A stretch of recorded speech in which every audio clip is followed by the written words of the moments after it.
What are we doing here? It's just Valentino Palumbo on me. You figure it out.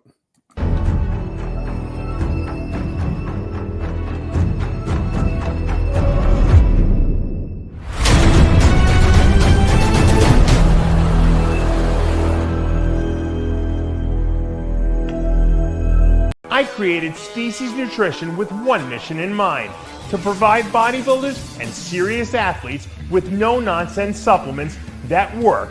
I put my name and reputation on every bottle of Species Nutrition products. If you want to be your absolute best, join the evolution. I haven't seen the sun in a week and a half. Look! It just came out! Look at that! I love it!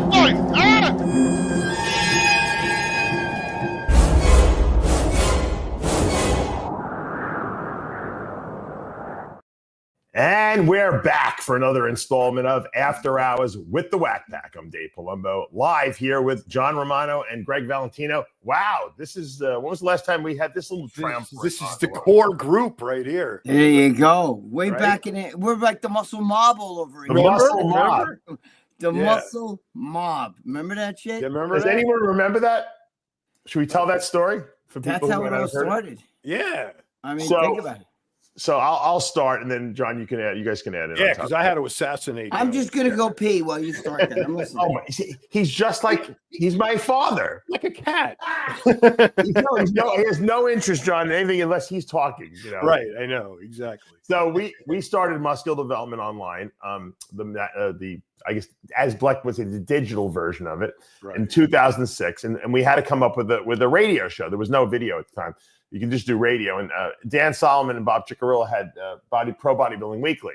So we had to challenge them. So we came up with this idea. It was going to be John, Greg, and I, and we called ourselves the Muscle Mob. Right. No, there was that other dude too. What was No, I don't think it was. Oh, Larry Pepe. Larry Pepe. Remember, he got so grossed out by Greg. He was, I can't do this anymore. Yes. So Larry was Larry's a great guy. He's a lawyer. Lives in Vegas. Straight shooter guy, like very knowledgeable, fact knowledgeable. And so it was Larry, you, me, and then we added Greg. Right. And actually, I wish I had that. I'm sure Bleck probably threw it out. Remember that big Jerry Beck drew like a caricature of all of us? Oh, yes. I have it somewhere. Remember that? You do have it? Yeah. No. You have that big banner I had on the wall? Baseball bat or something like that. Yeah, it's a drawing. Hold on. You have that big poster I had on the wall at Muscular Development? Yeah. Yeah. You got to get. If you're not using it, I want it. I want to pay to. Wait a minute. Wait, hold it. Well, I don't have the actual physical picture. I have the video, like the picture of it, You have the digital image of it. Yeah. Can you send that to me? Email it to me. I will pay to have that restored, printed, whatever. Well, yeah, I'll print it out. We'll make. I've got to have one of those. That's a great caricature. Yeah, I'll dig it out. It was very good, very well drawn. Everything. Gary Beck did a great job with it. Yeah. Crazy job. Yeah, I blew it up the size of the wall, and I had the whole wall at the Muscle Development office was that thing. So.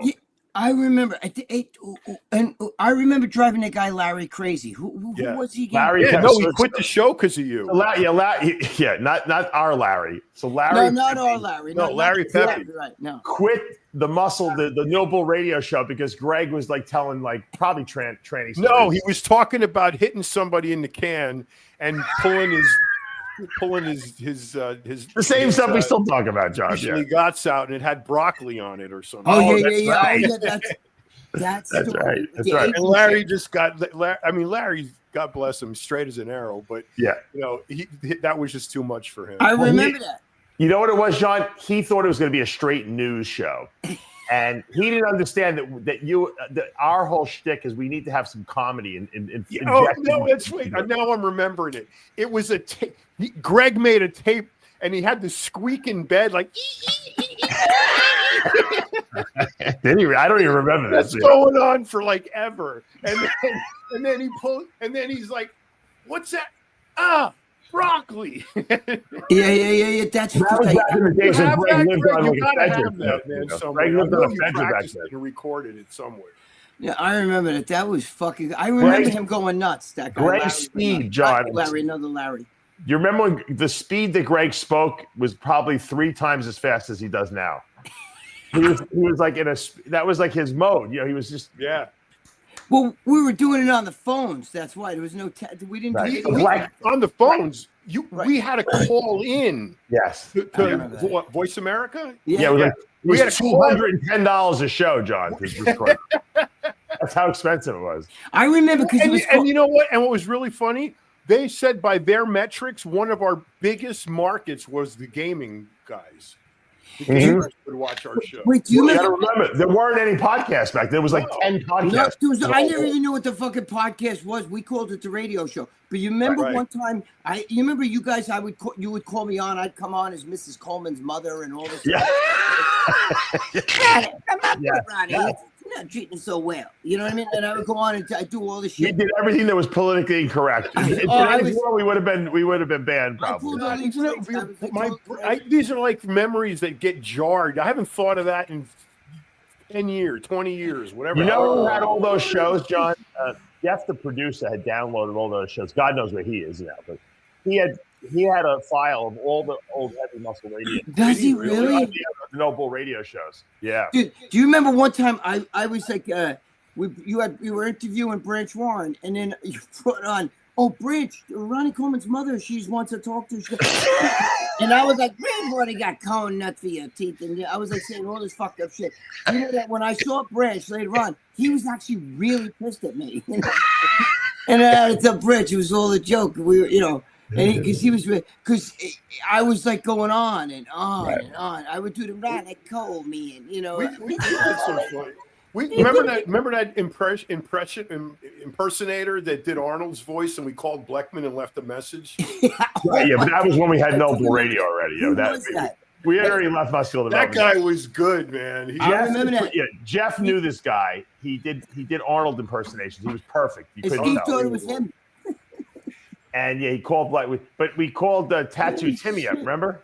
And said it was De Niro. Oh, dude, De Niro told him, he goes, "Don't go anywhere." Well, no, what happened was, stay home. Don't go anywhere. Tattoo Timmy wanted to get into acting, and so we had De Niro call him and tell him he had a role for him. Wait! People don't know Tattoo Timmy. Oh, he's Tattoo Timmy because his face is tattooed black. Well, let me like get a solid tattoo, like his face helmet or something. Yeah, like a helmet. You got to get a picture of Tattoo. Dude, I went to fucking. I did a video with him, and I followed him into the urinal, and I was like, "Is that thing tattooed?" And he goes, "Yes, it is." You know, we were fucking around. He's one of the great. Very good. I love tattoos. Very good. I ran into him in Venice a few months ago when I was out there, and he has a dog walking business. He makes a fortune out there. Oh, dude, he's a smart guy. I used to watch. Read your Rambling Freak when I was in prison back in when was that? 80s. And every month I'd get that magazine. I'd read it cover to cover. But I remember his particular column. I'd laugh my ass off the whole time. Thank you. I used to talk to the guys in jail all the time. You know what I mean? Because we had a lot of pen pals. I had big bags of like.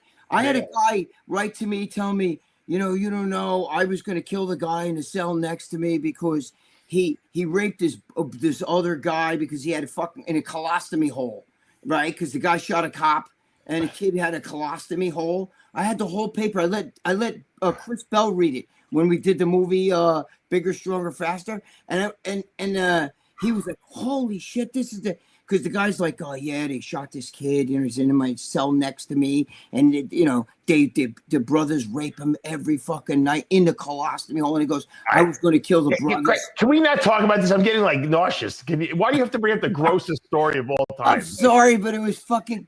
I'm just trying to show you. Can't you give us a better story of motivation than a nobody was colostomy hole so crazy. Chris Bell was like, "Holy."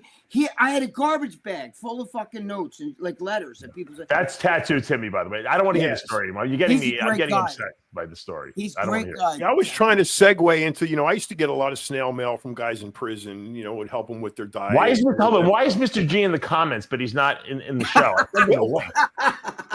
It's technology by Mr. G. That's right. Mr. G.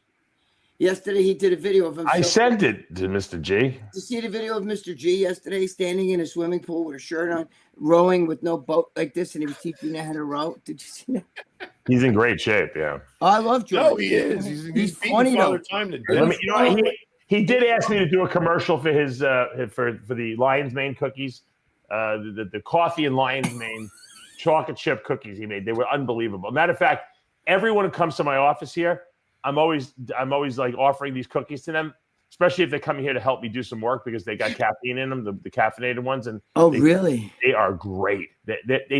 They taste better than any cookie I've ever eaten. Like, you know, like they're so good. I don't know if it's the coffee with the little bit of mushroom. It has a little kick, as Emerald Lagasse was saying, it has a little kick to it, but they are absolutely delicious.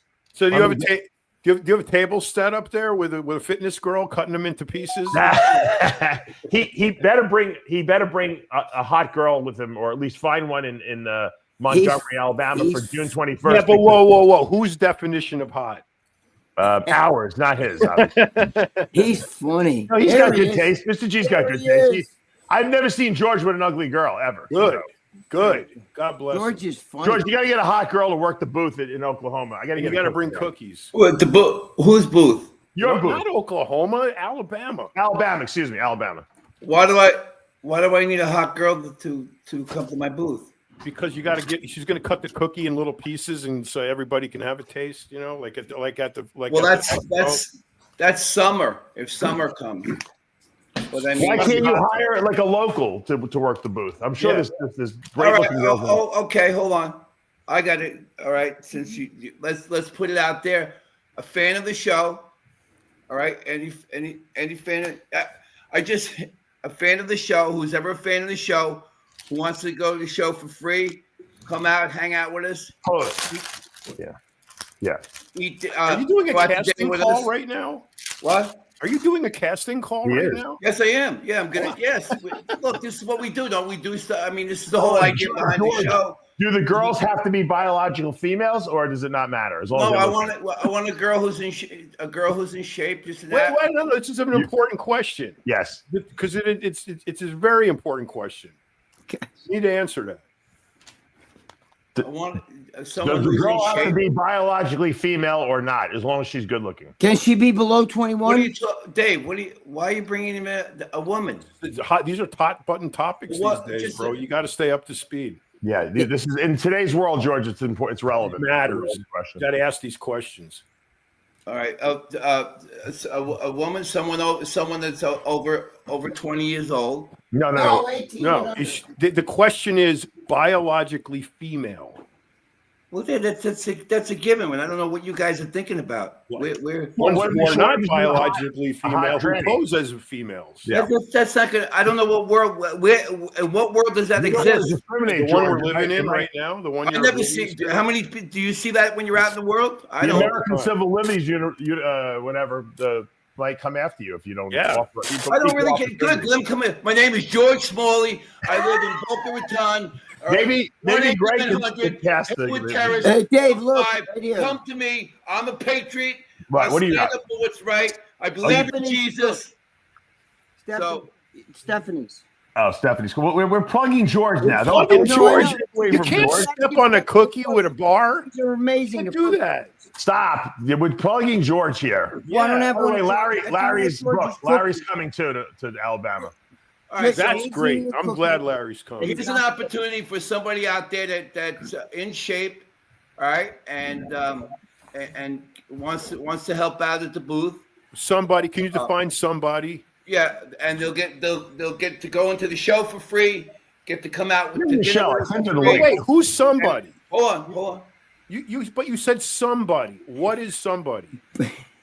So, a woman. Okay, biologically female. Of course. Okay, we got it. You had to drag it out of me. He's discriminating. He's discriminating, John. Right? Gotcha. He's discriminating, John. I would never discriminate.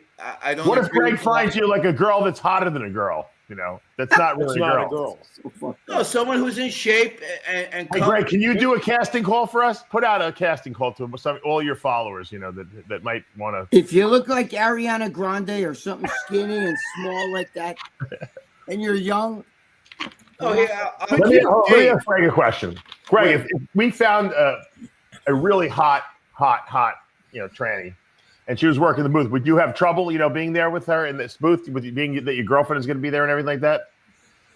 no, I would fucking knock over the cookies and say, "Can you pick those up?" Well, I'm standing behind her. What the hell? Dave, can you imagine, just for a moment, that Greg provides this super hot tranny and George uses them I will not. to I will promote, not. at the Well, booth. you don't know. You won't know. Wait, let me finish. I will not.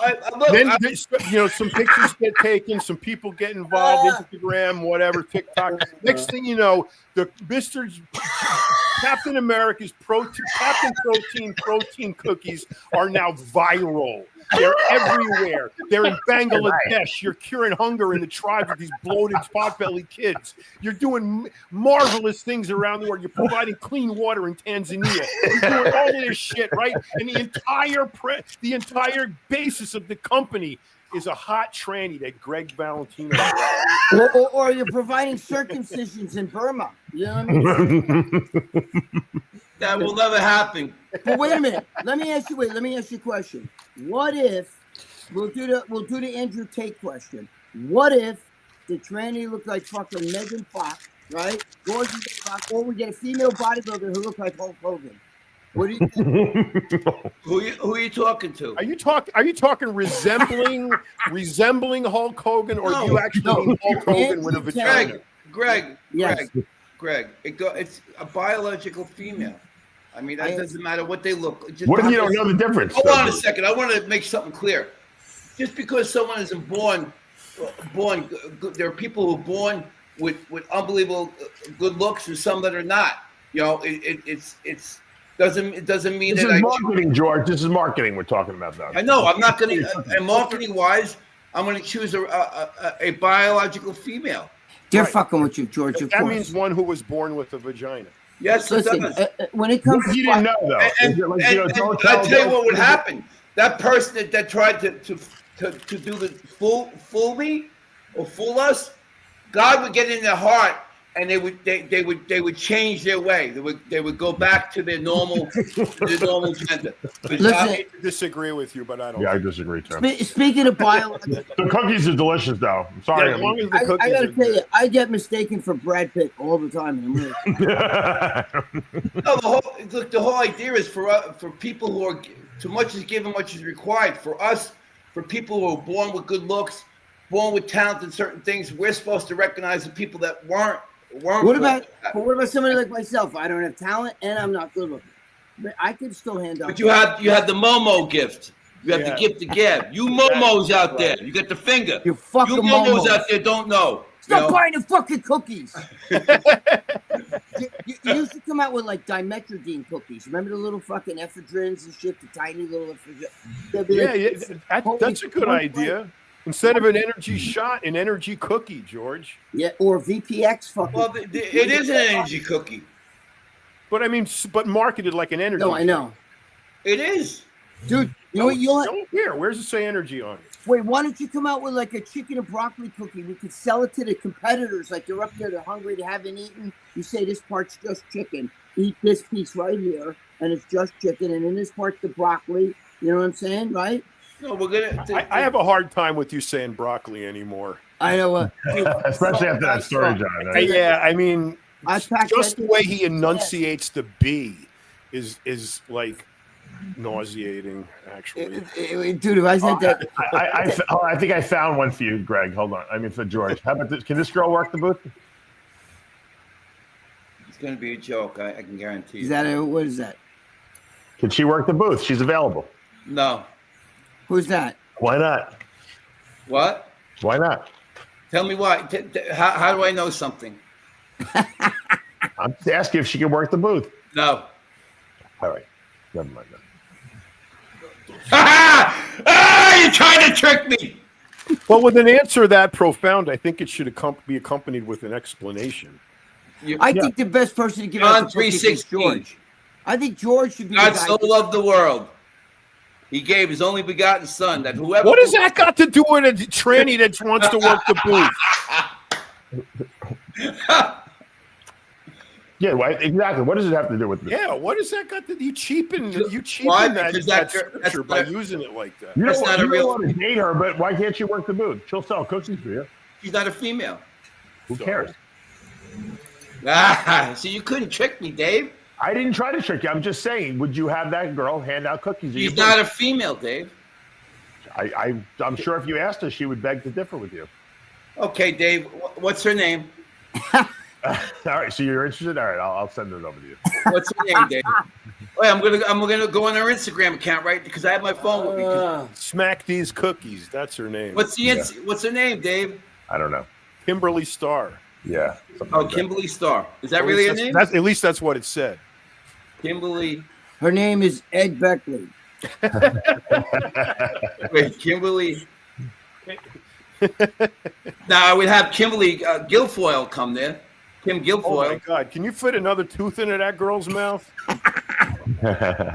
She's not with Trump Jr. anymore. Holy crap! Dude, wait, you want to sell cookies? Get Ty Trump there. Trump's Yeah. I have a The granddaughter. I think she just turned 18, didn't she? She drives some kind. Elon gave her some kind of souped up cyber truck that goes like. Dude, that's a good looking girl. Holy crazy fast. Kimberly Starr is her name. Yeah, George, just forget about it. George, you don't know her. Don't look her up. She's not. Forget about it. He's just like the child. Wait. Here's a disaster. Wait. Here's a disaster waiting to happen. He's going to look her up, right? He's going to hit Pornhub, find out the movie she's on. He's going to forget that it's on his phone. He's going to leave it there. His girlfriend's going to come home and see what the fuck are you watching? Is this what you're into now? You've been spending too much time with And then he's going to blame me. Say Valentino. Right. Yeah, you are the next words out of the mouth there is Valentino. Somehow your fault.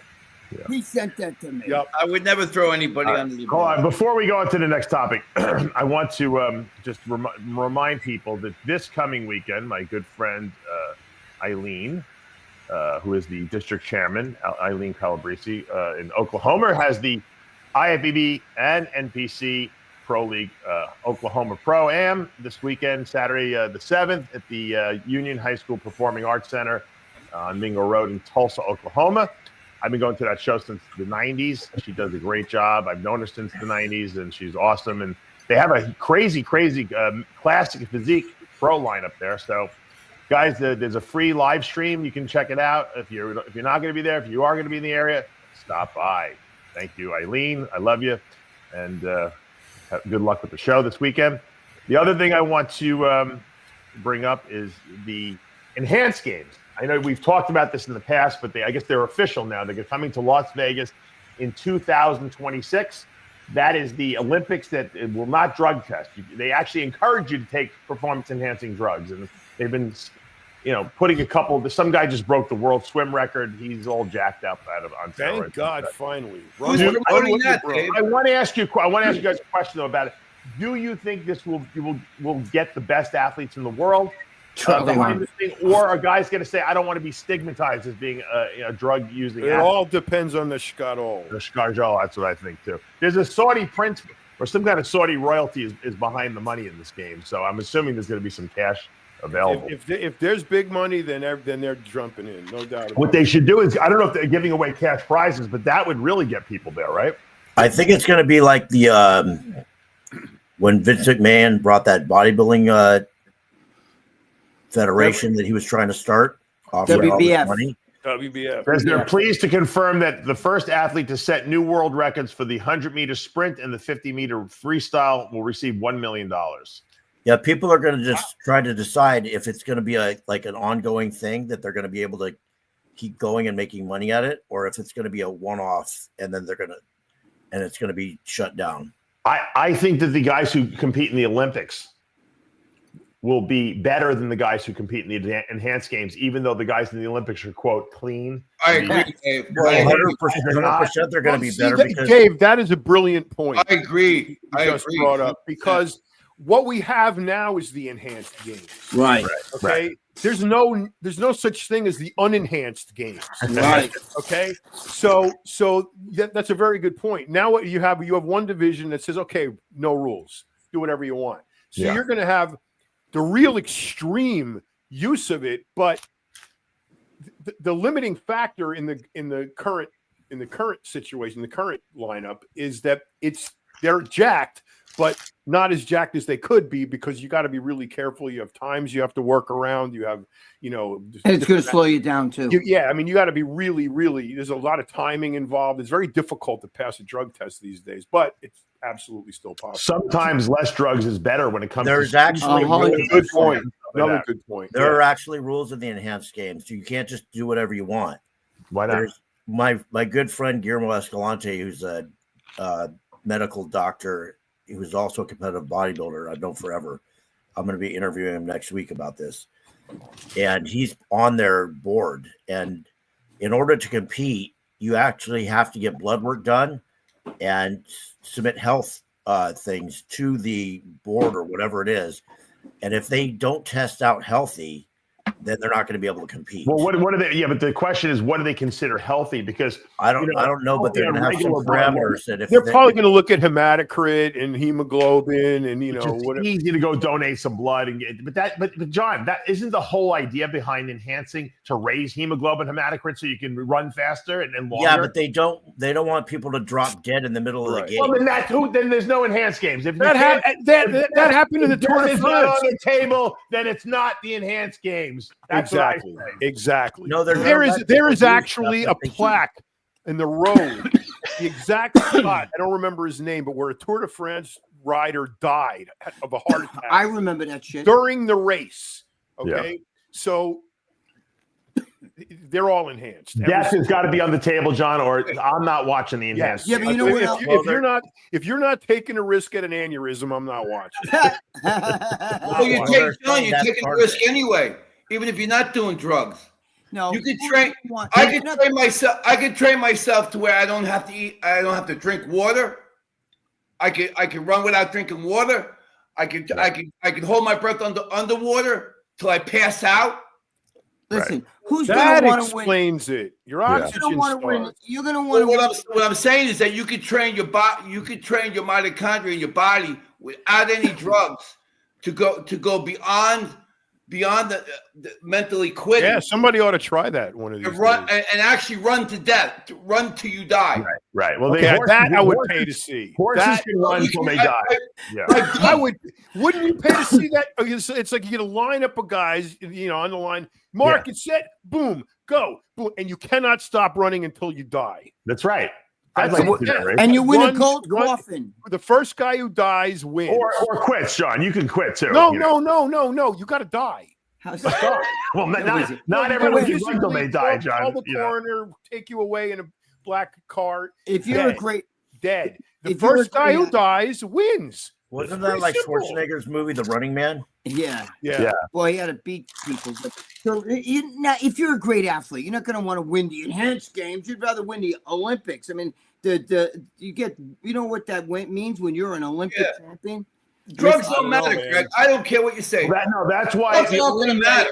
The only way you're going to get people really entering this enhanced games is to give away a shitload of money. Because they are doing that. I'm just saying, if they do that, then it'll be successful. Otherwise, no one will go because even though the Olympics doesn't pay necessarily, maybe some countries pay, but even though it doesn't really directly pay, you make money from endorsements. So, and it's the prestige. If someone's going to risk their career as an Olympic athlete to go in the enhanced games, they got to be making some serious schedule. Yeah, you're going to tarnish. You're also going to tarnish any marketability because now if you say like a company like mine sells cookies, I'm not going to want to have that guy because he's promoting drugs. Unless the enhanced games becomes cool. I mean, people smoke weed. Weed smoking is cool. That's drug use. I don't want weed neither. I don't want magic mushrooms in your cookie. Eat my cookie and promote it. Maybe want steroids will be cool. You'll be able to put steroids in your cookies. And you'll give But mushrooms what are they okay. enhanced games. But mushrooms are okay. What I want to see, Cookie of the what I enhanced want to games, Chris. see is the NFL have a version that's got no rules. That would be nice. I Yeah, want to much see better. like baseball, football. I want Right. to see like. Can you imagine like a 300-pound, football player who can run the 40 in like 3.6? Some retarded, inhuman number. Not having steroids in baseball is the stupidest thing. It's not a contact sport. Who cares? Let them do whatever they want. Exactly. Let them. Baseball and football, and to some degree, soccer should be absolutely run what you brung. Right. No rules. Absolute maximum performance, whatever it takes. Right. And if you die on the field, you will get a monument a mile high. It's beautiful. Listen, Okay? let me That's tell you what it something. should be. Look. Formula One, MotoGP, Road Right. America, all That's of true. those freaking high-end races, the Indy 500, it's all a duel with death. All right there. It's okay to die, to face death racing a fucking car or a motorcycle. But if you're going to do it with a football helmet on, no. Right. Put out Yeah, the but ring. listen, So let me tell you, that's stupid. If you you're should not be willing to die, Right. then you're not willing to. listen. Just You better should to be watch. able to. You should be able to take anabolics, especially if you're an older ball player. Like look at Roger Clemens at fucking 44 years old. He went from being a fat slob to looking like a Marine, and he was throwing gas on the mound. You know what I'm saying? Because I think it could extend an older guy's career. And if you're 22 years old and shit like that, I don't really feel you need that shit. But if you're fucking like Roger Clemens, you're a 40-year-old athlete, or a 38-year-old athlete, your shit's starting to decline. I don't see what the big deal is about going on TRT. It's proven that some of these guys They have should do extended, it in high school, Greg. but they have They should extended. do it. They should start in high school. They should No. start young. The ones who have No talent, way. the ones who have talent should be cultivated No way. and By the time they're nurtured our age, and John, brought to like a special camp like they do in China, No, and they'll be on and raise they'll them be there, on like kidney. cook for them, No. feed them right, train them right, the best trainers, the best medical. They'll be on attention, kidney the best- fucking and make a support, fucking for Christ's sake. monster, a monster. No, and then don't do it. and well-trained, freaking agile, hand-eye core, everything. Make No. them a monster. And No. you want to see sports explode. That's when you put monsters, like contrived, They won't be able to- manufactured, homemade monsters on the field. Then you're going to start having some fun. That's right. And you're going to get a lot more crowd. You can involved. outrant me. Let me tell you something. You can't have. I learned from the best. You can't have kids on about fucking teenagers. That shit's gonna destroy They them. do it in China. Look at that. Look, you ever seen it? Come on, man. In China, if you show promise at like 3 years old, you're gone. The parents say, wave goodbye. You're gone. Where China? They did that in Germany, in Russia. Yeah, but those girls. Shit works, man. By the time them gymnastic chicks are 17, they can't even. They're fucking cooked already. It's too late. We had the one China. girl. Yeah, you got to start them young. You got to start them 7, 8 years old. Don't Yeah, you but guys they don't remember wanna get gymnastics. girl? They're the fucking petite girl, 4'2". Remember Arena, who was an Olympic diver from the Ukraine? Where was she from, Dave? Ukraine. The girl, her name was Arena. Remember? Arena Mounta, who from Australia. Yes. They took her. They took her like 4 years old, and they said you're gonna be a world champion springboard I diver. think she was originally from like Ukraine or something like that, but she moved to Australia. Yeah. And at 4 years old, she couldn't even. They threw her in the water, right? And then she I think she won the silver medal. Yeah, she was a great athlete. She was. That's what you got to do. That's what you got to do. You got to be tough. You want gold medals. You want winning. You want big. I have that girl at my booth. Where is she? You can't put them on the body. Going back to the enhanced games. Look, No. John, we've had this conversation with Victor Conti. We have. At least with regard to running, okay, with track and field. Let's talk about track and field for a second. That's where all the glamorous records are, right? Right. Regard to the track and field, these guys can't take too much gear because if they do, it slows them down. Right. Also gets too big. So what they do is they train on gear in the off season to get stronger and build muscle. And then when they get closer to these races and these events, they actually stop it. And because it's making them hold extra weight. They've already built the muscle. They have the speed and the strength now. And the stamina. And so they don't need to take the gear, while they're, No, during the actually, season. that's not completely. Now, some of correct. them will take growth hormone for recovery purposes, but they don't need more muscle at that point. Taking too much gear actually slows them down because it makes you hold water and it ruins your flexibility. Right. You're much Dave, more supple. that's not 100% correct. They use Winstrol and Turnabol when they're competing because it doesn't hold water and actually makes them faster. Well, Tyrannobol does. Tyrannobol definitely makes hold water. Tyrannobol definitely makes hold water. The sprinters and the runners, they do anybody with basically explosive competitive sport, they use Winstrol and Turnabol because those two things don't make them hold any water. They don't make them put on any weight, and they do make them faster and they produce more muscular endurance. Tyrannobol definitely makes you hold water. The East German women. No, it does not. It definitely does. It doesn't. It absolutely Tyrannobol is Dianabol without the. It doesn't aromatize, so it doesn't make you hold any water. Trust me. Take Tyrannobol for a week. I take it all the time. I know. Yeah, it definitely makes you hold. Victor Conte was saying that they were resurrecting shit like Blackthorn and shit like that. That's why they were going under the radar with stuff. You know what I mean? Patrick Arnold made the stuff. Patrick Arnold too. Patrick Arnold's my boy. He discovered the clear. The clear. Yeah. He didn't discover it. He created it. The story I heard was that he sent a sample of it to Victor Conte, and he said this stuff might be anabolic, and Victor took it from there. Yeah, right. Whether that's true or not, I don't know. He knew it was, but he knew it was undetectable at the time. It wasn't undetectable. They just didn't have a test for it. Right. Both of them worked for MD. Both of them. You know what I'm saying? I used to talk about, matter of fact, Patrick, I used to drive him crazy because he was liberal and, he didn't like the Trump thing. But the whole, I'm just saying, Patrick was a genius. That guy, supplements. His supplements were amazing. You know what I'm saying? Very smart guy. Very, very smart. He was a biochemist, wasn't he? Yeah, he still is. Great supplements. Just like the other guy with Mahalik. What's his name? I forget his name. The overweight biochemist guy that used to work with everybody. I don't know that one.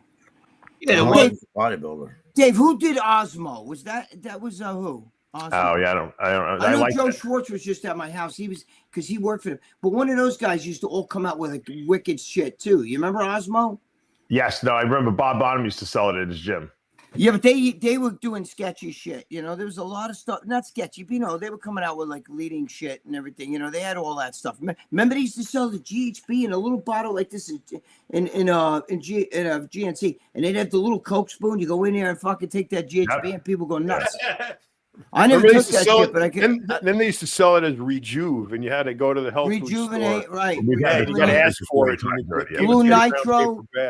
Blue Nitro, yeah. We're sounding like we're 90-year-old men repeating the same story over and over. We've had this conversation. Who cares? Whatever happened to GHB? Can you get it anymore? I mean, do people still make it? You can get it by a prescription. It's controlled one substance. Oh, wow, that's not good. But I'm sure you hate shit like that. Why would you remember the used to get the kit to make it? Remember? Yeah, they make it for people who can't sleep at night. It's like a very rare night sleep. Yeah, remember Cliff Young. The guy who ran the race in Australia, the ultra marathon race. He died 22 years ago. He did? Look him up. He was a farmer. He used to have sheep, and he used to run. He used to go for 5 days out and not sleep and run. He looks like he ran for 5 days. No, but he showed up to the race. They had all these competitors from all around the world, all drugged up and everything. He shows up at 61 years old wearing galoshes. Right, it's a 2-day race, right, and he wins, and he didn't know that that the other guys went to sleep. He ran the whole 2 days nonstop. Oh, really? Oh my God! He's Australian folklore. He's got to know who he is. He ran in big galoshes.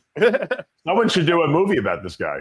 Yeah, that's what I'm talking about. Here's a guy who doesn't take any drugs, just trains and does it and is able to keep going. No, but the ultra marathon guys, actually the women are better sometimes than the men in ultra marathon running because they're lighter. They're lighter.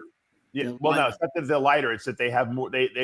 men burn themselves out because we don't store stuff. Women are storers, so they retain that like body fat as they can use as fuel in their lower body. But these ultra marathoners, they just it has nothing to do with drugs. It's just how much endurance you have that you Is that why they have fat asses? Yeah. That's where the motor is. I don't like fat asses. No big fat asses. No. There's no replacement for this. Getting back to the enhanced games. Look, no top level person who has contracts and Nike contracts, stuff like that, is going to do the enhanced games unless there's a fucking boatload of money available. So what you're going to get is you're going to get the second tier guys and women who are going to do it because they want to make the money and they know they can't beat the top tier guys in the Olympics. So they're going to go for that. And now they're going to be able to take drugs. So now that's going to make them better, obviously. It's going to be like the in bodybuilding where, you know, the genetic freak, like Ronnie Coleman would have been Mr. Olympia if there were drugs or not, right? But then there's like that second tier of people that never would have been on the Olympia level if there weren't for drugs, right? Right. And so that's what it's going to be like. It's going to like level the playing field a little bit. But the problem is you're never going to have the enhanced games compete against the open guys unless someone creates a Super Bowl, you know, of these games. Unless I agree with you. Unless I think we need to look past year one. Right. If we're 5 years down the road and now the prize money is $5 million and it's getting incredible, you know, traction and everybody's into it, then everybody's dropping like flies. They're going to go to that. If nobody's playing it, if it's like the WNBA, then no. Or what you might get, John, is people like doing the enhanced games, but saying, "Look, you can drug test me every week. I'm drug free in this drug." Like, you know what I mean? Like they'll be like natties, natty or nots. We'll have. They're not going to win. The track event, they'll fake be natty. Like the Michael Hearn of the enhanced games. He's like, I'm competing with these guys, but I'm natural, you know, and you can test me if you want. But just so they can keep their, you know, keep that honesty thing going and keep their endorsements. Because let's say if I'm Usain Bolt and I'm doing the Olympics and killing everyone in the Olympics, and then the enhanced games come out, and I know I can probably beat the 100-meter guy, even though he's going to beat the 100-meter guy anyway. Those guys are not going to go in there just to win the money and say, I you can drug test me all you want. I'm not on any stuff. I already passed my drug test at the Olympics. The enhanced games would work great with combative sports, but not with endurance sports like running. No, it's not going to make a difference. They're going to get killed. They're going to get killed. There's no way you could do all the drugs on. Greg's right. There's no way you're going to beat a Usain Bolt. There's no way you're going to beat the long distance runners or a high jumper. You're just not going to do that. Now, a combative sport, if the strength sports will be a big difference. Yeah, judo, boxing, shit like that, you might be able to pull it off. And I even don't even know boxing, about that neither, Greg. Greg's right. Boxing, you might have trouble. They should have bench press, deadlift, and squat. Instead they're doing snatch, clean, and jerk. They're doing the Olympic events. I think that's boring as shit. Yeah, that's boring. Those things are hard to do anyway, though. The categories are swimming, 50 meters and 100 meters, freestyle, 50 meters and they're not going to win shit. 100-meter butterfly, track and field is 100-meter sprint, 110 hurdles, and then weightlifting is snatch, clean, and jerk. What's the prize money? Any? I'm looking for that. I don't see the prize. I agree with Greg. I don't think the speed sports are gonna. No way. The swimming, you're gonna get killed too. But because you sink like a rock. I do like an idea of a clean snatch. Did you say it is? For you, not for you. You don't get a clean one. No, I know dirt, bro. That shit stinks. I'm not down there, bro. Yeah, I see this guy D'Souza. He's on the panel here, Larry. There's only two things that smell like fish. One of them's fish. They're just basically trying to copy the Olympics. An empty coffee can. Well, they're not doing all the events. They're only doing like a couple. John, what did the blind? I guess they want to test it out. What did the blind guy say when he passed the fish market? Good morning, hello, ladies. What I see missing from this website is I don't see prize money listed. They're only promising like $1 million if people break the world record or something like that. But they're gonna get juice heads, but they're not gonna be super jacked juice heads. You know what I mean? But you got in all fairness, Greg, you got to give them the learning curve. You know, like when bodybuilding comes up with a new division, it's always a mishmash in the first few years until it grows legs. And it still doesn't really grow legs because nobody gives two shits except for they all go to the bodybuilding show. When you go on the other shows, it's fucking. It's gonna fail. It's gonna fail because they're not doing it right. They're not doing it right. Run the 200-meter all out. That the 200, you can a human being can only run 100 meters full out. I want to know. That's why my idea is so good. You run till you die. No, the endurance sports, John, are like boring. Could you imagine the excitement of that? I mean, leading up to that. I mean, it takes too long. We need instantaneous gratification. They would die immediately. That's the whole I want to know how many grams of caffeine is in that fucking cookie that Dave has not stopped eating, making noise while you hear the rapper. I'm trying to promote That was us. He would have muted George's us. cookies. George, where can people buy these cookies? By the way, If that was us, he would have muted us. Definitely, he ate that whole Greg's fucking right. thing. I wanted people to know that I enjoyed this cookie thoroughly. Well, you got to share with the rest of the class. CaptainProteinCookie.com. George, you would be getting a lot more mileage out of this if you'd send us all cookies at the same time. So that, I know it takes a long time to write on the box, but I mean, if you send us all the cookies at the same time, it's not Charlie Arms, guys. It's not Charlie Arms. But not Charlie Arms. Why doesn't anybody understand that? The guy's funny. He came on Joe Pietaro's show with me, and he was stark naked wearing a gorilla mask. He is funny though. And last week, Dave, last week he donated here to this show. I don't know how much money. I know a lot. So we have to make believe. So here's what we're gonna do for Georgie. He's gonna send us all cookies, and then what we're all gonna do is we're gonna coffee or whatever your favorite drink is to go eat with the cookies, milk, coffee, whatever. And we're going to sit here all together and have coffee and eat the cookies. And we'll do like an infomercial for right. Gotcha. You know? And I guarantee you the phone is going to ring off the hook. John, I got to tell you, his website is almost actually pretty impressive. Actually, really? Yeah. Any of the links work? Wow, look at that. He's got the decaf chocolate chip protein cookie with lion's mane. That's the one I'm eating. Georgia, you should be selling like $20 million a week of this shit. With right chocolate chip peanut butter cups. Nice, George. He's got the jumbo white. Dave, why don't we put a pixel on the homepage for him? Yeah, make me a banner. Give it to me. Oh, I can put that one on if you want. Give it to me. Yeah, you got 300,000 people looking at it. Now, the only thing is, where's your top banner? Like, so people, I take that back, John. It does suck, the website. Yeah, Jesus. Got some nice pictures. Where's the menu bar? But it's supposed to be under after hour. What is you don't have a menu hour? bar. Wait a minute. Why does it say after hours on? Is that what? Is that the template? I'm confused. What? No, the after hours is our thing. Yeah. Okay. That's not his. All right. So yeah, if I want to buy the cookies, so it's $69. How many cookies do I get for that, John? Great. 12 How many? 12 cookies and 20% off. Oh, okay, that's good. By the way, 12 cookies for $70. That's a low price compared to what other people charge for just regular. I'm in the wrong business. Yeah, you should be doing cookies, John. I think so. John, I honestly, I have not. Two different people have wanted to do this for me. Totally set me up, and I have said no because I out of respect for George. There you go.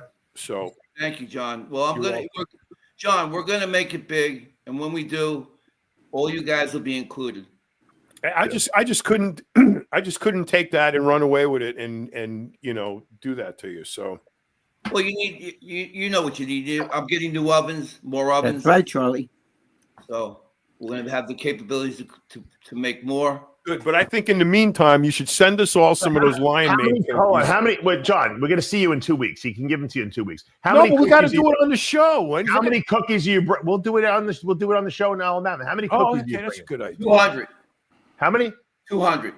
That's way too little. 200. You need 2,000. No, you need about 300-400. I would say. 500. You want me to bring 300 cookies? 500.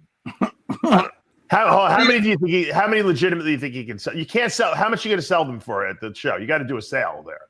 Yeah, I'll do a sale.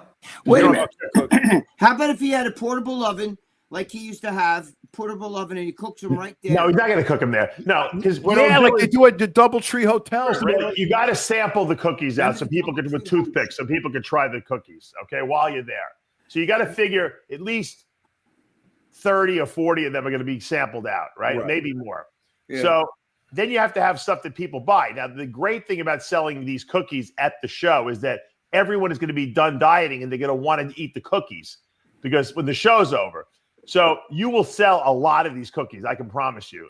People buy stuff after shows because they're starving to death. And your cookies are great. They have protein in them. It's a healthy treat. I think you'll sell a lot of them. I would bring at least 300 to sell, but then you have to also have some to.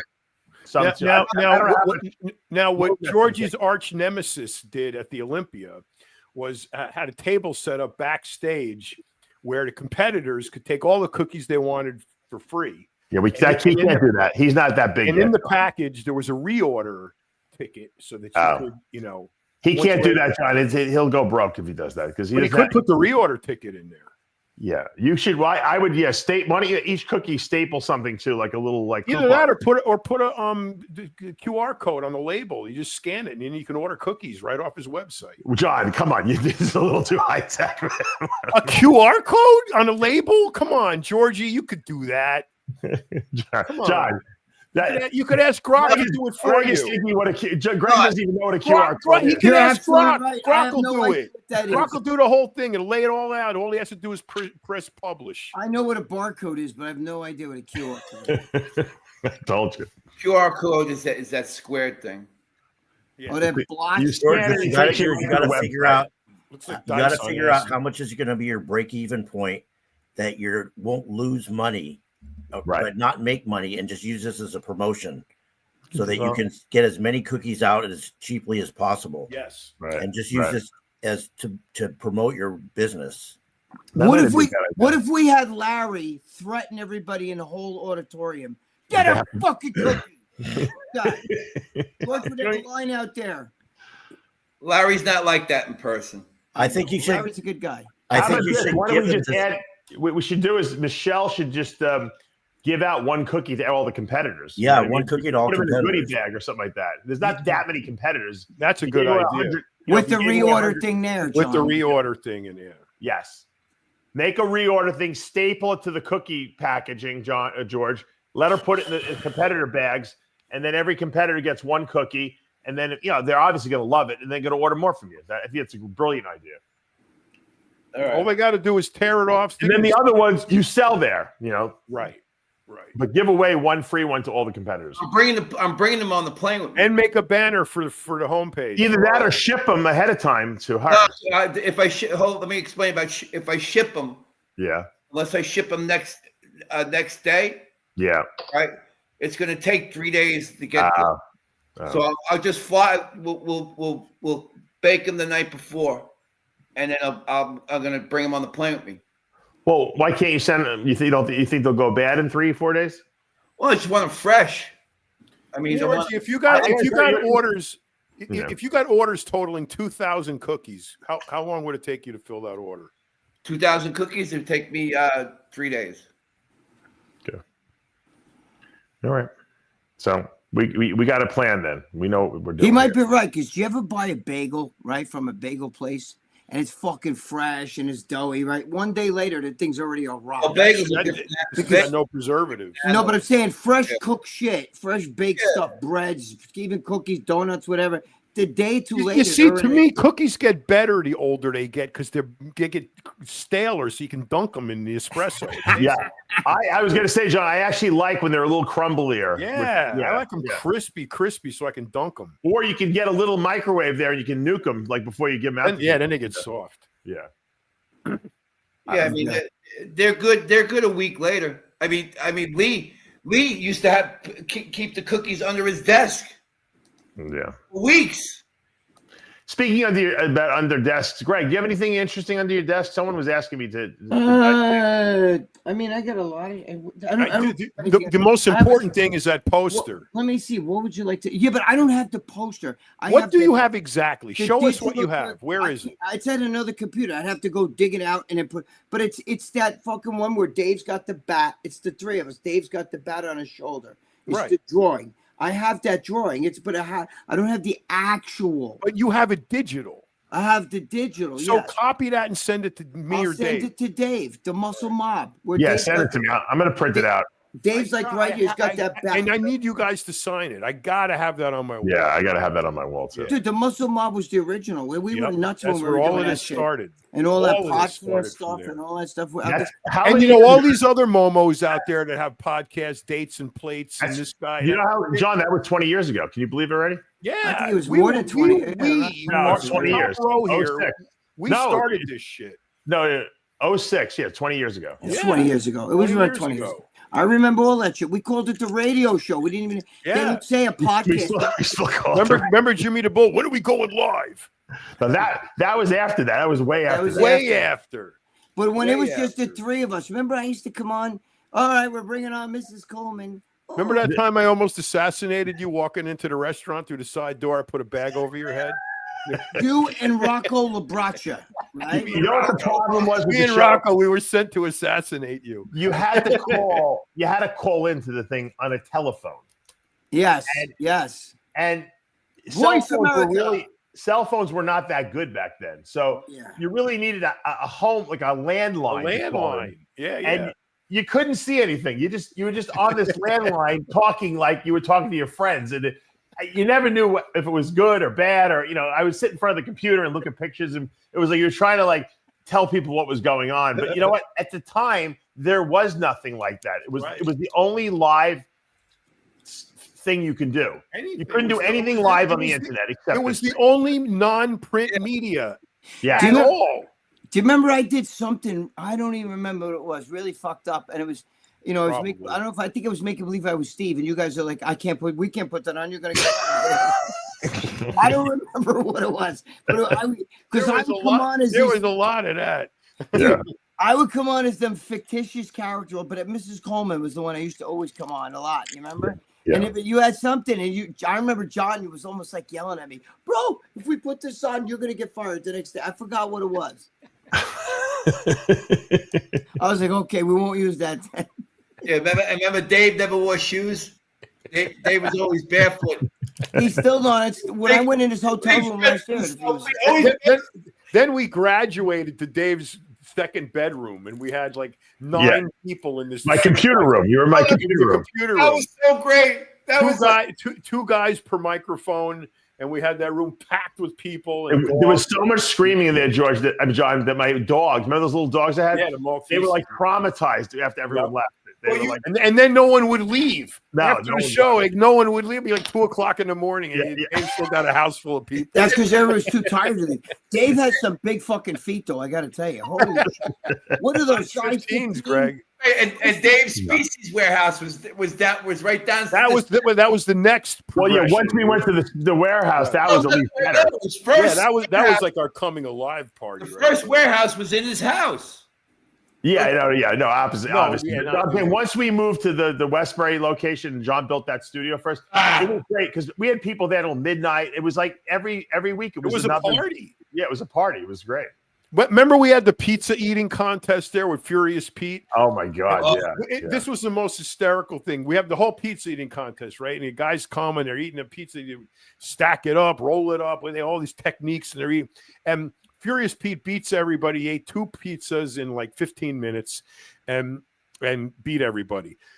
Then we're hanging out, we're talking. A little time goes by, and I look over, and there's Furious Pete leaning up against the wall, eating a piece of pizza. I'm like, didn't you just make yourself sick on pizza over there? And he goes, no, man, I was just shoveling it in. I couldn't taste it. I just wanted to see what it was like. It tastes really good. He'd stick it in water. He would have a couple. They all do that. All those eater guys. You know what? One of the other competitors thought he was going to have a heart attack. Remember that, Dave? Hold on, I'm going to put. I found it. Hold on, I found it. Dave, you know what else? I found the pizza eating. Hold on, here we go. Hold on, John. This is great. This was hysterical. Dave, I can't believe I found it. What I like most about that studio was that giant fish tank you had. I did, yeah. I love that. Was my do you still have that? I had to sell. There's Joel eating. There's Joel. There's Furious Pete. He just won, I think. Hold on, let's go back. Yeah, but to Joel, that's just dinner. There's Furious Pete in the middle in the red. Yeah. Down in his pizzas. Who's in the white shirt? Is that Juan Morel? Is it? I don't know. Juan was there. I know that. I don't know. Yeah, he was there. Yeah, that is Juan. I think it is Juan. Yes. Joel looks like he's ready to throw up. Oh, yeah. Joel's got a speech. Who are these guys? There's Jeremy. Remember Jeremy, the casting director? Yes. Yeah, that's Juan next to Furious Pete right there. Juan was a good eater. And who's all the way on the right there? I can't see. Now after all of this, that pizza? That's pizza. Oh no, is that a that's the cheeseburger one? Yeah, that's the one we did at the strip club. No. The strip club we did that. And I was wondering, this didn't look right. Yeah. Is that Nick the Stick? No. Is it next to Juan? I can't see. Go back. Let me see if I can go back a little bit. Who is that? That's Nick the Stick. That's Nick the Stick. Yeah. You know, Nick the Stick is a psychic now. Did you know that? Yeah, you told me that. I couldn't believe it. He's really good too, supposedly. Really? Yeah. The greatest memory I have of Nick the Stick is he's picking you, me, and somebody else up to go to the airport to go for like 4 days to the Olympia. We all have luggage. He pulls up, he opens the trunk, and there's this giant subwoofer in there. Oh, that's right. I remember that. He made him take it out. Yeah. Took up the entire trunk. And we're like, dude, we're all going away. You didn't think we might have luggage with us, you know? Oh my God. The car could carry nothing. It had a little back seat. That was terrible. Yeah. How did we get around that? We make him take the speaker out? We made him take the speaker out. He left it in my garage. Yeah. We made him. They left it in the garage, right? So, that was. We did so many videos. I mean, I gotta go find those old ones. You have the one of Georgie chasing the chicken around the warehouse. I'm sure somewhere. Yeah. That has to be. I mean, we did a transformation challenge. Remember when we first launched the MD? We did it. Right. We did it for 16 weeks. We did it for almost 40 weeks. We did What's two. His name won that. He became a pro too. Libertori. Remember Blackman said, I'm going to put him on the cover. And they ended up just giving him like this little triangle in the corner, you know? Yeah, he didn't. He cheated him out of the cover. Cheated him. I remember that. But then I think he got a real cover when he became pro. You might be right. I think he did get the cover. Yes, he did. I'll tell you know what's funny? I was with him and he kept calling Guy sister, and he kept calling him. I think he kept calling. Did he kept calling Guy Mike Libator or call Mike Libator Guy? Remember he kept saying, "Hey," and he's like, which one?" He'd mix them up. He got him mixed up in person though. He would talk to them. I forgot who I was with. I can't remember if it was Guy or Libator, and he kept calling the other one by the other one's name. Hey, so Guy, what are you doing today? And he's like, no, it's Mike Libator. My good friend Steve Weinberg. Remember? Good Steve. He changed his name. I was just gonna say that. That was when I still love Steve Blackman. I know you guys. My good friend Steve. Greg, we do not dislike him. Yes. We do not dislike him at all. Yes. No, he did very well by us. He just did a shitty thing to us. Is all. Yeah. It's just he let us do what we wanted to do. If it wasn't for him, but you know, Bobby Smalls got massages at the Arnold Classic on Black. Yeah, I was sitting with him the whole fucking time. Hot tea bags. That's when he had hot tea bags. I never seen it. The guy had these tea bags, and the room opens up. My brother's laying there stark naked, and the guy has these tea bags or whatever it look like tea bags. Oh my, smacking my brother on the back and stuff. Oh, look who's joined us. We have special guest Mike Morris, IFBB Pro Bodybuilder. Oh, shit. Where do we people up? This is amazing. I know Mike for a year. How you doing, Mike? Good, Greg. Good. Welcome. Thanks for having me, Dave. Yeah, it's a little late, but we're gonna get you back next week, and we'll get you on again. But what's going on with you, Mike? Give us an update. I'm just happily married, living in Phoenix, Arizona. I work a full-time job at a children's ministry, and keeping myself healthy and good for you, Mike. And enjoying my life, really. So, wow. Mike and I used to compete, obviously, at the same time together. Mike would come out, would drive up from where were you? Were you in Delaware at the time? South Jersey. South Jersey, but it was almost Delaware. He would drive up, we'd hang out, we would talk about gear and all that stuff. And and you won. What year did you win the North American? Yeah, that was a long drive, Dave. Yeah, I know it was. And you came up all the time too.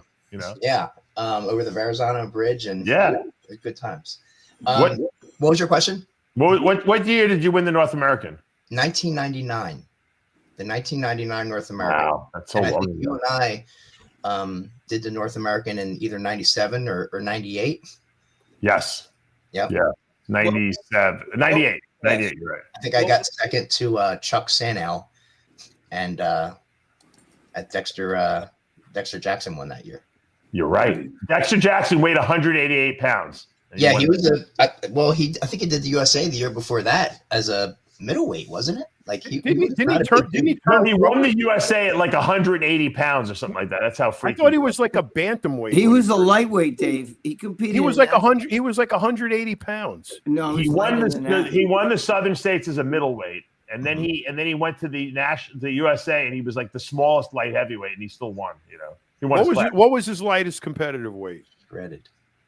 I think at one time he competed in the lightweight. He was a bantamweight, I think, at one point. Yeah, one time. Like 130? Really thin like that. Yeah, like he put 100 pounds of muscle on during his career. So he went from like 135 to 235. Right. Yeah. Yes. It's crazy. Correct. That's true. Here's Mike always had them calves. Remember, Mike, you were showing me your calves in yeah, I've been blessed with I still had to work for the size of them. No, but you had some calves on you. But I didn't have high calves, so I had real low insertations, but I still had to bomb them real hard. But yeah, legs. I was known for my legs, really. Yeah, you were. Mm-hmm. Yep. Mike had some head of hair too at one point too. Don't you hate the fact that you lost your hair? I did have a head of hair before. All the time where girls, bro, we all did. They'd be like, "Oh, you're never gonna lose your hair," and my hairline would be down here real thick. And I'm like, "Oh, I guess I'm never gonna lose my hair." Well, genetics had another plan for all the gear I took too. Yeah. Well, It's funny when you're in a big convention center and it's got multiple events going on, and you're looking for the bodybuilding event or the powerlifting event. The security guards always say, "Just look for the bald guys." Yeah. Is that Al Forney you with in that picture? It is Al Fortney. Yeah. Poor Al. He died. Yeah, Good God rest his soul. Yeah, he died. Yeah, he passed. Good guy. Real good guy. Incredible bodybuilder. Yeah. Yeah. I'm trying to find the picture. Like, what kind of training you do now? Right now, I'm just trying to keep myself fit, trying to keep myself healthy. I'm certainly not trying to put on any size. I'm in basically stage 3 kidney disease or renal, whatever you want to call it. Oh, really? Stable right now. So I don't take creatine, and I'm not pushing myself in my workouts because I don't want to put any extra lactic acid in my body. So I'm just training to be fit, jumping rope, doing some sprinting. And I say this all the time. I just want to, as we're getting older, we're all close to the same age. I just want all my parts to work. I have a brother in high school. He can't lift his arm over his shoulder. He can't take a gallon of milk out of the refrigerator. So I just want to be able to go up and down steps. I want to be able to sprint at a moment's notice. I want to be and live a long life. What's your creatinine at when you on blood work now? Well, right now it's right at a 1.9. The last time I got it done was about 6 months ago, and it was at a 1.7. Okay. Is it pretty stable? It's been stable for the past 10 years. And then this jump that went from 1.7 to 1.9. Right. I don't want to say it startled me, but obviously I get my blood work done every 6 months to see where it's at. And that's always in the back of my mind. When is this going to start ticking up? How much damage have I done? And I do have, I think there's a reason for what I was doing that. I was getting into the carnivore diet, and I was doing that pretty heavy. I was still only eating about 3 meals a day, but I was doing steak with every single meal. It's hard to digest. That's why, probably. Yeah. And I went to a new nephrologist, and they did, I was happy they did this. They did 2 blood tests. They did one at the beginning of the month and one at the end of the month. Right. And I was still doing that carnivore diet. And I think I was just leaning into the carnivore. I was like, oh, let me just really, because I was getting good blood work before from doing the carnivore diet. And it just kind of seemed to tick up a little bit. So that's where it's at right now. So. You know what I tell people? The kidneys will heal themselves. They take a long time. Not like the liver regenerates pretty quickly. The kidneys, like I have a product called Kidney Stuff. I don't make it, but I sell it on DavePalumbo.com, and a lot of guys use it, and it lowers your creatinine, but it lowers it over a longer period of time. Like I said, rather than when you take the liver, like liver products, like they really help. The liver can regenerate super quick. So what happens is a lot of guys get the kidney function stabilized, and they're doing the less protein, and they're doing the kidney stuff, and they're doing all the essential fatty acids to keep inflammation down in their body. And then what happens is they're stable for like 2, 3, 4 years, and they start upping their protein a little bit because you feel better when you eat more protein. Obviously, put a little more. And then what happens is the creatinine, it might not happen initially, but maybe in 6 months later, all of a sudden creatinine starts to creep up a little bit. And usually if you just cut back that protein or change, like in your case, the kind of protein that makes it a little easier to digest, maybe more fish and stuff like that and whey and stuff like that, it seems to, then go back down again. It's you're probably at your kidney function is compromised, but it's probably not going to get worse as long as you control blood pressure, in your diet. I think. And I do that. And like all the good things I learned through bodybuilding about consistency and diet and, sacrifice, I'm doing things in my life now to keep that kidney, stable right now. Yeah, because some guys don't care, and then they go back on a cycle, and they get big again, and then the next thing they know, they're on the kidney transplant list. Yep. All the I put into pro bodybuilding, I'm putting into keeping my kidneys like a permanent vacation. I do fasting and things like that. I'm constantly drinking water and all the things. Did you feel any different when when levels went up? Did you feel any different body wise, or just you had to take the blood test? Just told you. You mean when I was competing in my creatinine? No, I think he's trying to say that. Did you notice it? Like, how did you find out that you had this, or did you just get a blood test and you found out, or did you notice I'm having symptoms of whatever? You mean like when I was competing, or just this? No, he means like when you first discovered you had high creatinine. When you were it was 2005. It was 2005 when I came back from the Australian Pro, and I got blood work done, and everything was just completely blown out of range. I mean, I would still get my blood work done from years prior, but looking back at it, I kind of just really didn't do anything about it. Oh, so you knew. I didn't control my blood pressure. I didn't curtail any of the things I was taking. It just seemed like year after year, like once I turned pro, and even a little bit before I turned pro, I knew I always had high blood pressure, but it just kept creeping up. And up. And I wish I would have. I've said this before. If I would have known to control my blood pressure with some medication, I would have been a healthier, better bodybuilder. So I try. Yeah, that's why I tell people. You guys do too. Control your blood pressure and stay off the recreational drugs. Yeah. There's nothing. It's so easy. I mean, I always tell guys you might even want to just take an ACE inhibitor as like a prophylactic thing. We take estrogen blockers prophylactically. Why not take, a blood pressure medication especially when you're off season and you're really big. Yeah, that's exactly what I take now. Is Lisinopril. I take about 3 grams of Lisinopril. Let me ask you a question. What was the craziest cycle you ever took for a show? It was probably in California, and I was taking probably about 2 or 3 grams of test and Sustanon. Wow. Because I would take about a 3 cc shot, and I would take that for 4 days in a row, and then take a day off, and then repeat that cycle, and then have girls on top of that. Did you run out of injection sites? I would rotate it. So I would do one glute one day, the other glute the next day, and then shoulder this day, and then shoulder this day, and then take a day off, and then start back with the other glute again. Now, if I was taking something like suspension, that usually starts to hurt. So shoulder, and then one more day, I got to hit that. That's hurting a little bit. So. Not enough time to recover. What would you take with the testosterone? I would take test. I would take Sustanon 250. All the different things. What anabolics would you take with that? But that is test. Yeah. I would take Anavar, Primobolan. Back in the day, we used to get the real good sharing and inject and stuff. So you did. How much Trembolone would you take? I didn't go crazy on the Trembolone. I would take the Parabolin and the Finiject, and about, I think they came 100 milligrams per milliliter, probably like at the most. Parabol was 76. How much? Yeah, that's right. 76. That's right. So maybe like 3 or 4 ampules. So if you added, I used to write everything down. I really need to dig those up and look at them. I would write down every single thing I did, because sometimes your memory is not exactly what. And when you look at stuff you wrote down, I was like, oh. What about GH? How much growth hormone? Wait. Before we graduate to peptides, so if you added up all the you said 2,000-3,000 at your most. That was just test. That was test. So in a week, if you added up everything, what would you say the total milligram amount would be, including like D-ball or Anadrol, things like that? Anything anabolic or androgenic, test, steroids, anything anabolic or androgenic. 750 times 4 would be 3,000. I'd say about 4 grams. Wow. 4,000. That's a healthy Yeah. I mean, not really healthy, but it's a big cycle. I took 6. Of course, you know, everybody always asks this, but this was at the tail end of my career. So Right. I Not feel in the when I beginning. turned pro, I really kind of had a really good shape. And then after I turned pro, I was like, I'm in the pros now. I got to put on more size. And I feel like my waist got a little thicker. And I contribute that to, you know, maybe I shouldn't have pushed the gear that much. Right. And I do think I had a lot of those gut issues from, you know, being on Nubane and painkillers, and that causes inflammation everywhere.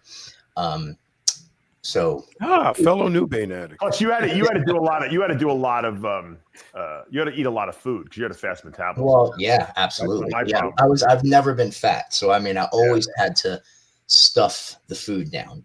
And that's one of the things I'm really enjoying in my life right now is like I can just eat when I'm hungry. I mean, I eat pretty scheduled. I eat about 3 times a day right now, especially with my job. But I mean, I just really enjoy not having to like, oh, it's time to eat. We eat every 2 hours. Right. You know, it's tough. You know, you leave wherever you're eating the Chinese food store, and now like, I got to be at my next meal in an hour. Right. Mike, do you have kids? Did you wind up having kids? Do you have kids? No, we have no children. We have 3 dogs. So Smart man. those are our 4 babies. Like the children's ministry that you do, do you promote exercise and stuff to the kids? No. I'm the facilities guy there, and I am involved in some of the, you know, the things we do, like food distribution and things like that.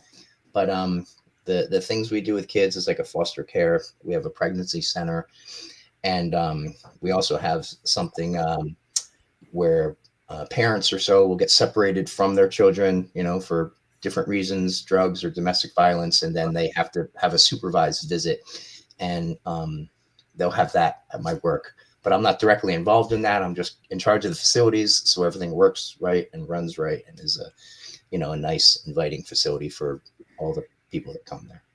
Well, that's got to be gratifying being able to help those people. Yeah, it really is. It really is. I mean, I really feel like I'm serving God. And So in hindsight, if you could have done it over again, do you think you could have achieved that same level of development and competed as a pro at that level without taking as much gear? If I could somehow magically go back to when I turned pro, I would have just kind of kept everything consistent, and I definitely wouldn't have started painkillers. I would have kind of not gone to that extra level, and I can't remember exactly what I was taking right before I turned pro, but I know I was taking more when I moved to California. You know, I'm training at Golds and working out with Chris Cormier and all the pros that come through there, and I was like, I really got to step this up. And so if I could go back, I would, after I turned pro, just kind of keep everything cruising.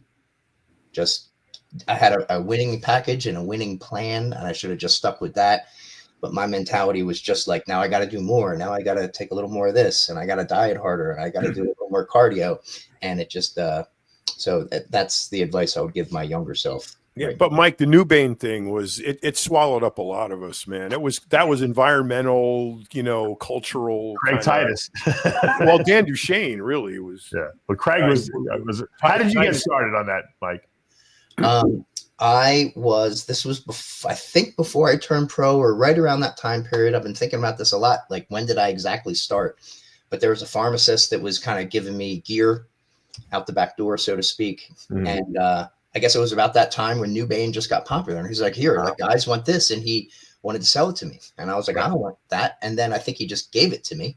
And then once I got it, I was like, I tried to sell it to somebody else. And they gave it back to me. And then I just kind of had it sitting in my arsenal of stuff. And then I think one day I just tried like a little 2 units or like a little teeny bit. And I did it sub-Q. And it was kind of like I had a glass of wine or something like that. And I was like, oh, it feels kind of good. And then I put it away. And I was like, okay, don't do that ever again. And then maybe a couple months later, I did it. And you guys know how it goes. Once it gets its hooks in you, it's not like alcohol or something else. Yeah. Was it always sub-Q, or were you mainlining it?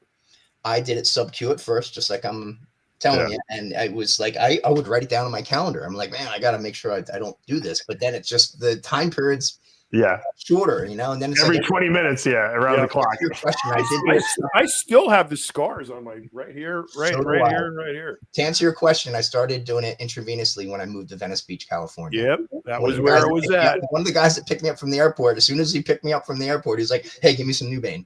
And he started shooting up right in the thing there. And it was kind of soon after 9/11 when all the police officers were there, like telling you to keep moving, get out of here.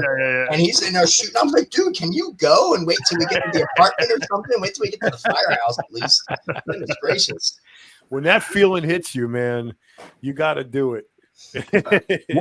Did you progress beyond Nubain? What drugs did you do after that?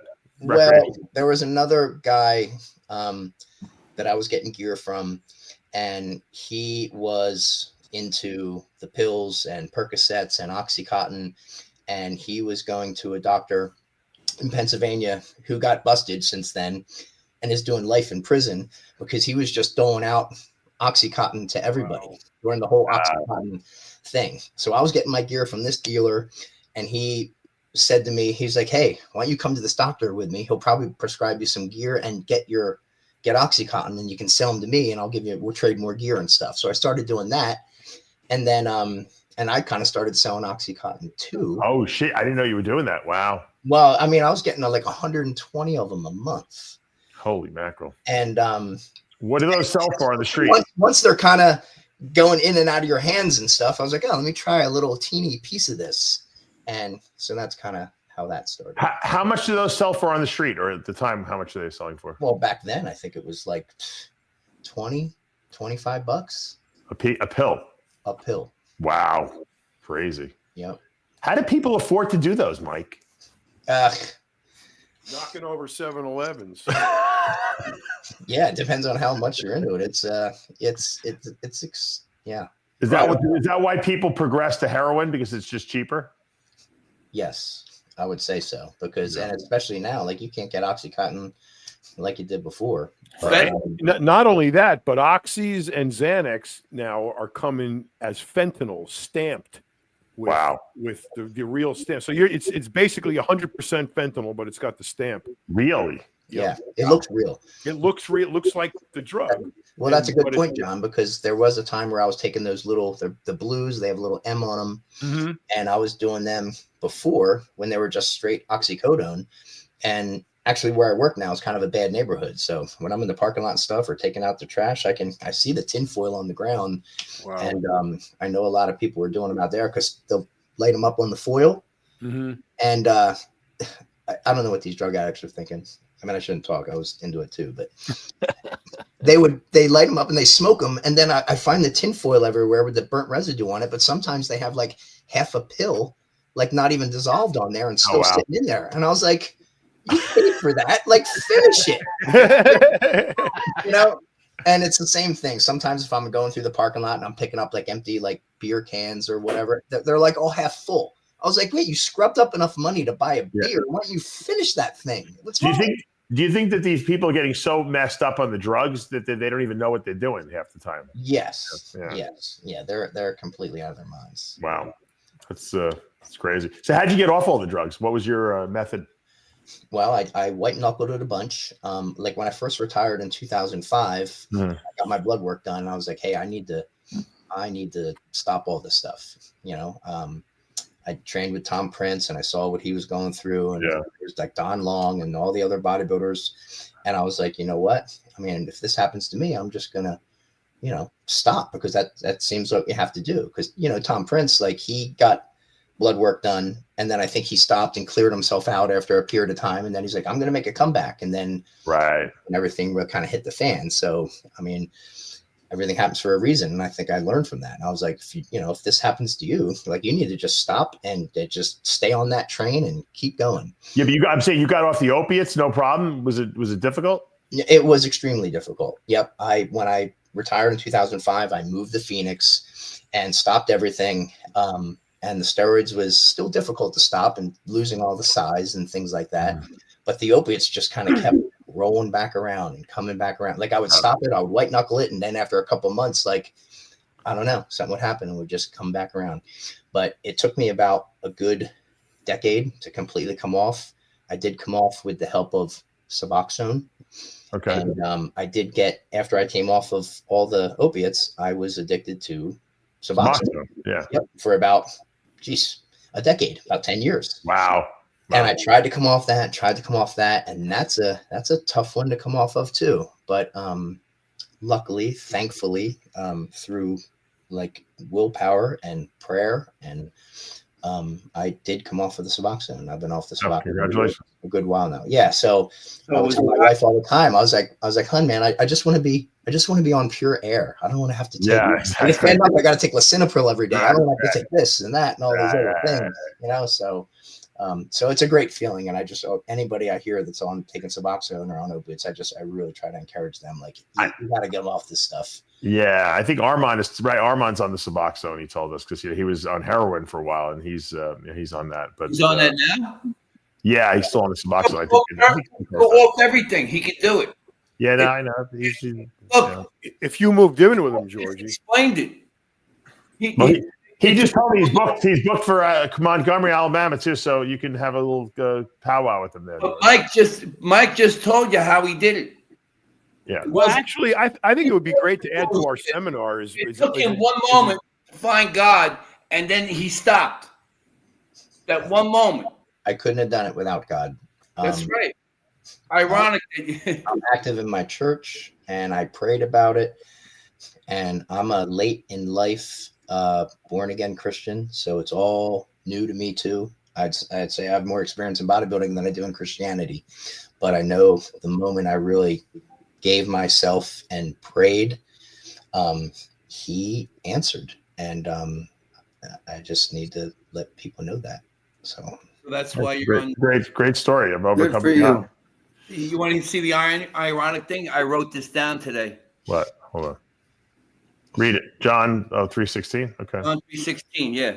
Beautiful. John 3:16. For God so loved the world, he gave his only begotten Son, that whoever believes in him should not perish, but should have everlasting life. Amen. Amen. There's Armand. This morning. And Mike is on. So on that positive note, I love it. I think we should end on a positive note. Mike, thanks for joining us, even though it was a little abbreviated. I'm glad to hear you're doing really well, and we got to get you back on the show. Tell some of the war stories that we all went through. Yeah, I would love to. I'd love to talk about the old times, and I just want to say hi to John because I used to watch you all the time on American Muscle Magazine. I don't know if we hung out. Wow, that's a long time. I used to see you at Gold's every day back in the day. Yeah, but we never hung out that much and all. But yeah, I remember American Muscle Magazine back in the day. So that was my start. Yeah, how's Jimmy the Bull doing? What's that? How's Jimmy the Bull doing? Is he still? Jimmy's doing good. Yeah, he's driving a giant dump truck that holds 40 yards of dirt. So I remember Jimmy back when I was coming up. We'd always go to the New Jersey State Bodybuilding Championships, and he'd always have his bench out on the thing, and he'd be doing skull crushers with 405 or whatever it was. And I was like, man, if he can do it, I can do it. I'm gonna do skull crushers. You know, never try to do what Jimmy the Bull does. No, you'll find out why they are called skull crushers. Yeah, Jimmy's the man. All right. Well, thanks, Mike, for joining us, and don't forget, guys. Mike. The Oklahoma Pro Bodybuilding Show and Amateur is this coming weekend in Tulsa, Oklahoma. Don't miss that. And the Whack Pack will be in Alabama. And I think we're going to have Michelle on the show next week. We're going to be going over the whole itinerary of what we'll be doing in Montgomery, Alabama on the June 20th and 21st weekend. For now, we are out of time. Wait, I want to say one thing. That's not the real Lee Priest talking shit in there. You guys. No, I know it's not. That's not the real Lee. Larry, so don't listen to any of that shit. That's not Lee. George, that's not Lee. That's somebody. That's a fucking. That's probably Charlie Arms. It's probably fucking the fake Charlie Arms. Yeah, just another Momo, right, Greg? That's what it is. He's a fucking Momo. We have one listener who basically just masquerades as different people. Oh, he just gets his fucking ridiculous. But you can start trouble like that. It's not because right. we basically just have one listener. That's why. John, it's all about the digital. We're going digital. Digital next week. Dave Palumbo in the digital side. We'll see you next time. All right, George, God loves you. See you. God bless you, Mike. All right.